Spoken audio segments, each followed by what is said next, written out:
Well, hey, howdy, and welcome to the Campoon Dog Workshop. Some of the repairs and fixes we do around here are just simple things that guys don't want to mess with themselves. Some are a little more complicated that take some thinking and might be beyond the skill set of a guy who wants to get a lantern running.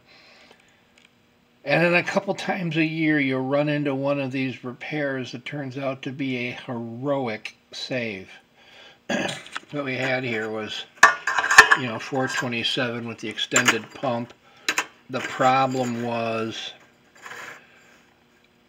there were a couple of problems on this. The main problem was the valve stem would not seat correctly in the valve seat in the bottom of the pickup tube. I tried dressing it.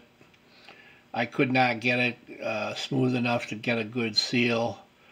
So I talked to my guy and I said, well, I'm going to try something. I'm going to cut part of the valve body out of another regular 220 type lantern, and we can stick that down in there and epoxy it in or something, and it'll work. But I said, but let me cut the end of this valve seat off first to see if there's anything I could do. I might be able to dress it better. I cut it off and I couldn't get a good fit on that valve seat. But then I realized, wait a second, I'm halfway here.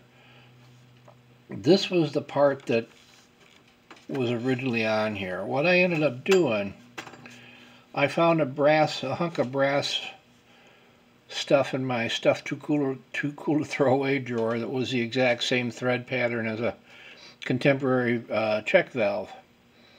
So what I did was I silver soldered it to the existing original check valve body.